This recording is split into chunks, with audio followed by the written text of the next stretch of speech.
देखा था काल विभाजन और काल रेखाखंड, यानी हमने देखा था काल विभाजन और कालखंड रेखा यानी division of time and timeline की बात हमने की थी। बच्चों हमने देखा था कि काल विभाजन और कालखंड रेखा जो कालखंड का बोध कर लेने की विभिन्न पद्धतियों की हमने बात की थी।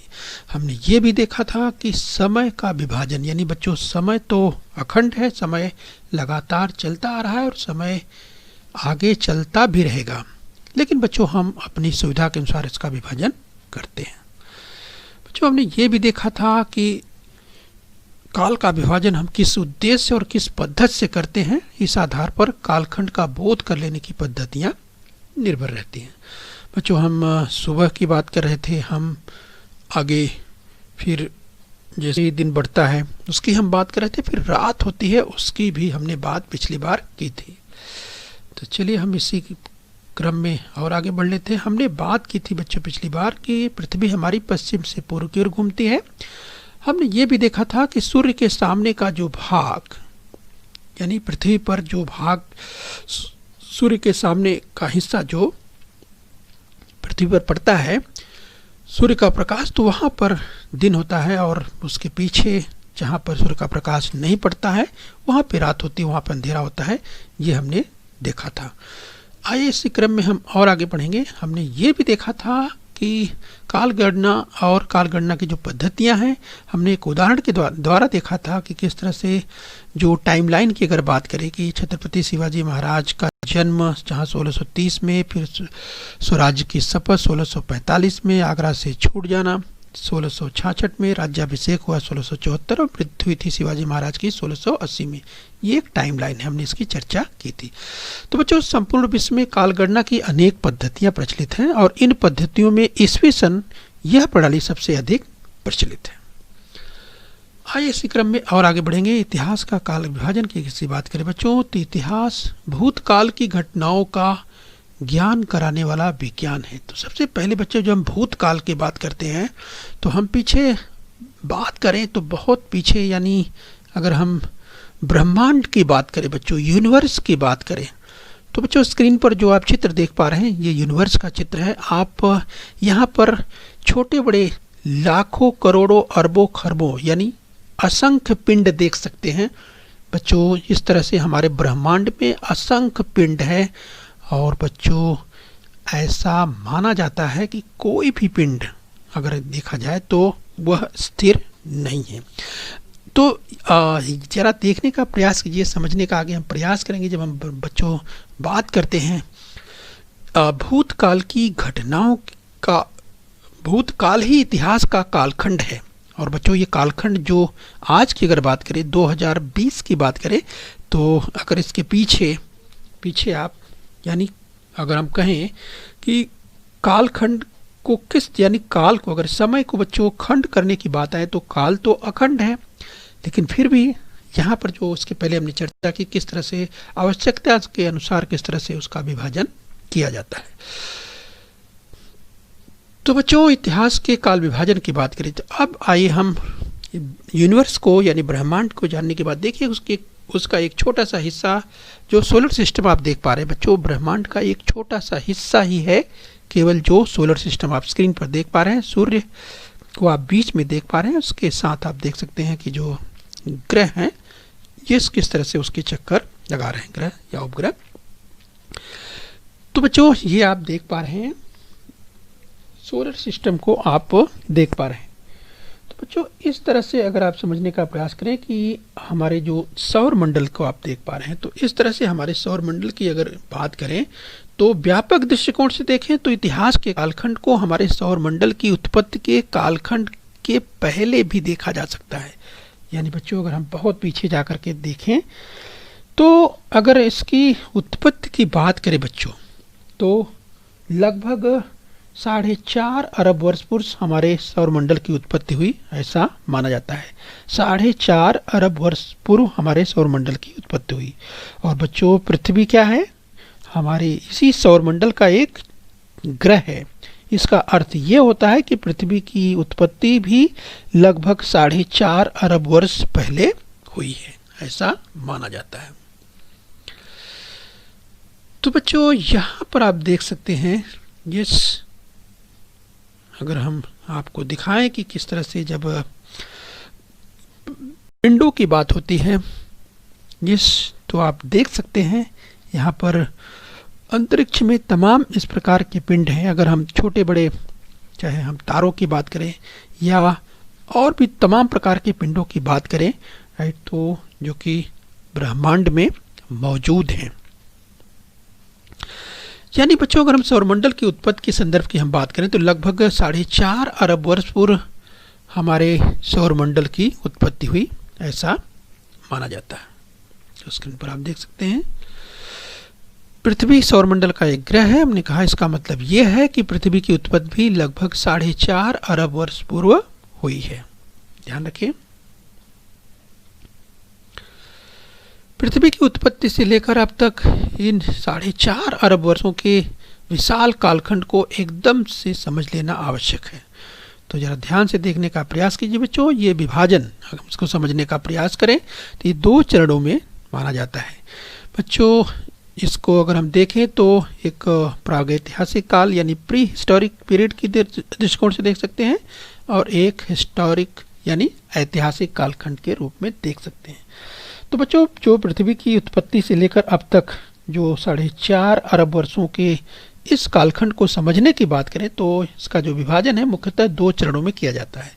पहला आप देख पा रहे हैं जिसे प्रागैतिहासिक कालखंड कहते हैं बच्चों, यानी प्री हिस्टोरिक पीरियड जिसे कहते हैं, और दूसरा है ऐतिहासिक कालखंड जिसे हिस्टोरिक पीरियड कहते हैं।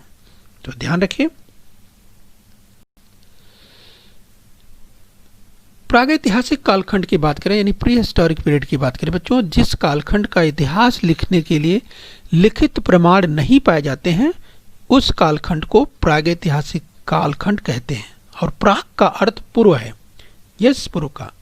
तो बच्चों, प्रागैतिहासिक नाम से स्पष्ट है, प्री हिस्टोरिक पीरियड। ध्यान रखिए, ये उस कालखंड की बात हो रही है जिसमें इतिहास लिखने के लिए लिखित प्रमाण नहीं पाए जाते हैं। ये उस कालखंड को प्रागैतिहासिक कालखंड कहते हैं। प्राग का मतलब ये होता है पूर्व का।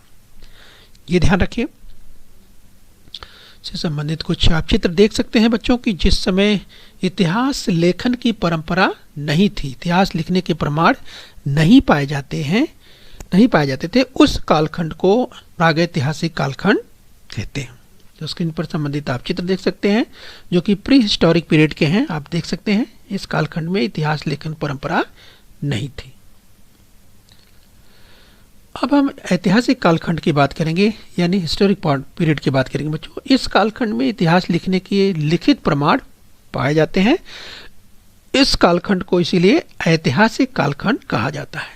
तो स्क्रीन पर आप देख सकते हैं बच्चों, जब ऐतिहासिक कालखंड की बात करते हैं, इतिहास लेखन की परंपरा यहाँ पर पाई जाती है। तो इस तरह के चित्र स्क्रीन पर आप देख सकते हैं।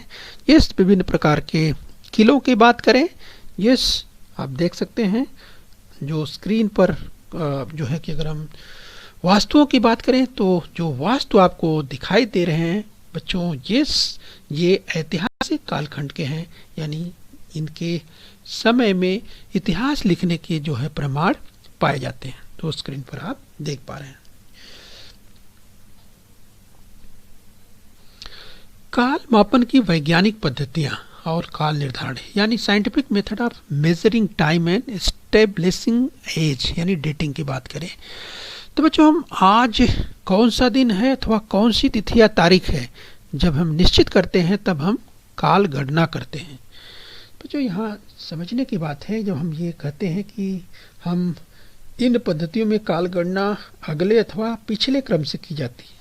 जैसे यह महीना जून है तो फिर पिछला महीना मई था, तो इस तरह से अगला महीना जुलाई, फिर आगे आएगा अगस्त। अगर तारीख आज जो भी तारीख, जैसे अगर आज 10 तारीख है तो कल 11 तारीख होगी, ये जो बीत गया वो 9 तारीख। तो इस तरह से बच्चों यहाँ पर आपको समझना है। यानी हम अगर डेट की बात करें, जैसे अगर मई महीने की बात करें, मई महीने के बाद जून का महीना, जून के महीने के बाद ये जुलाई का महीना, इस क्रम में आते रहता है। यस, तो इस तरह से आप इसे समझ सकते हैं। इसी तरह से तो हम निश्चित करते हैं हम काल गणना की बात कर रहे हैं। बच्चों, ईस्वी सन का प्रारंभ होने से पूर्व के कालखंड में घटित घटनाओं का अध्ययन करते समय उनके कालखंडों का उल्लेख ईसा पूर्व अमुक वर्ष इस प्रकार माना जाता था। बच्चों, स्क्रीन पर आप देख सकते हैं, यहाँ पर जब हम कुछ बात करते हैं, ईसा पूर्व की बात करते हैं, तो देखिए तमाम अगर खंडहरों की बात करें, जिन खंडहरों को देख करके आप सोच सकते हैं कि ये हजारों वर्ष पहले या इससे और भी अधिक वर्ष पहले इनका जो निर्माण हुआ होगा बच्चों, बट इसका हम केवल अनुमान लगा रहे हैं या इसके बारे में पता भी कर सकते हैं। इसकी जानकारी इसी संदर्भ में हम लोग आगे लेने वाले हैं, तो ध्यान रखिए। इसी क्रम में आगे बढ़ेंगे बच्चों। उसमें से कुछ घटनाओं की जानकारी हमें भूमि के नीचे दबे प्रमाणों के आधार पर प्राप्त करनी पड़ती है। वह प्रमाण संभवतः वस्तु अथवा भवन के अवशेष के रूप में होता है। आप स्क्रीन पर आप देख सकते हैं यहाँ पर, जो कि आपको बहुत सुंदर दिखाई दे रहा है, लेकिन कुछ सालों के बाद, ये हजारों साल हो सकते हैं, लाखों वर्ष भी लग सकते हैं, लेकिन जब वो खंडहर हो जाता है तो उसके बाद उसका पता लगाना, यानी भवन के अवशेष के आधार पर उसका पता लगाना कि आखिर में ये भवन, इसका निर्माण कब हुआ होगा, यानी ये समझने की बात है। आगे हम समझने का प्रयास करेंगे कि भूमि के नीचे मिट्टी की एक और दूसरी ऐसी अनेक परतें संचित रहती हैं।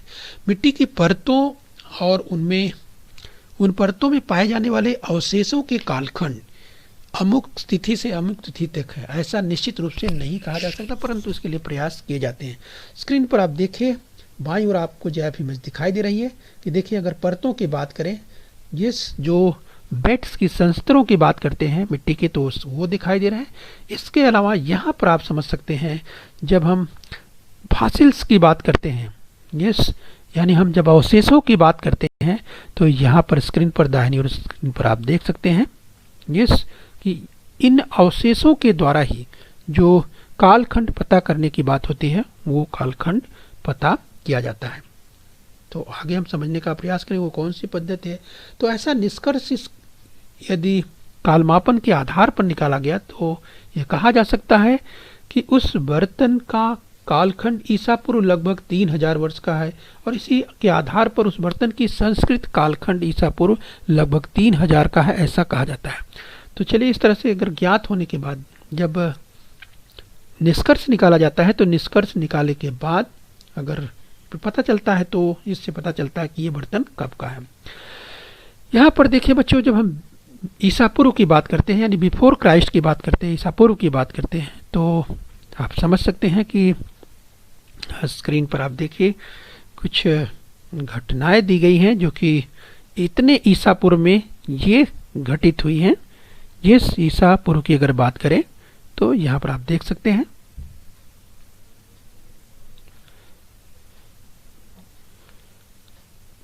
अब बच्चों हम समझने का प्रयास करेंगे कर्ब 14 पद्धति क्या है। कर्ब 14 पद्धति द्वारा 60,000 वर्षों से पूर्व तक की प्राचीन वस्तुओं की आयु निर्धारित करना संभव होता है। और बच्चों, ये पद्धति बिलार्ड लीबी नामक वैज्ञानिक ने आविष्कार किया था। किसी वस्तु की आयु को निर्धारित करने की इस वैज्ञानिक पद्धति को कर्ब 14 पद्धति कहा जाता है। तो स्क्रीन पर आप देख पा रहे हैं, ये महोदय, ये महाशय हैं बिलार्ड लीबी। आप देख सकते हैं, इन्होंने ही प्रयास किया था इसके लिए, ये किस तरह से 60,000 वर्षों तक की जो प्राचीन वस्तुओं की आयु निर्धारित करना संभव हो पाता है बच्चों। और ये किस पद्धति से हो पाता है? ये होता है कर्ब 14 पद्धति से। तो इस तरह से कर्ब 14 पद्धति द्वारा बिलार्ड लीबी ने ये जो जिस आविष्कार की हम बात करें, जिस पद्धति की बात करें, उस पद्धति के द्वारा इन्होंने तय की है। इससे पता लगाया जाता है।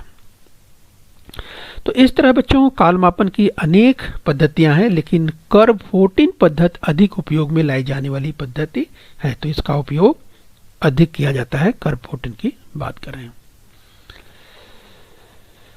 तो आइए बच्चों थोड़ा सा अभ्यास कर लेंगे कि स्क्रीन पर आपको कथन मिलेगा, पहचानना कि ये कथन सत्य है या असत्य है। अगर असत्य है तो सत्य करके लिखना है।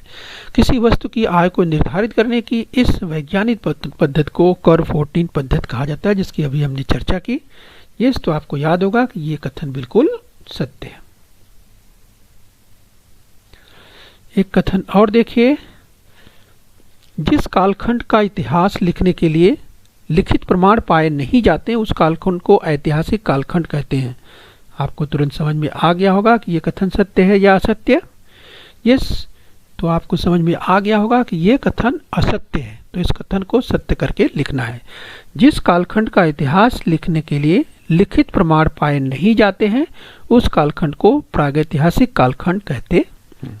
तो बच्चों यहाँ तक ध्यान रखना है। हम उम्मीद करते हैं कि यहाँ तक आपने समझ लिया है। आगे फिर मिलेंगे। Thank you very much.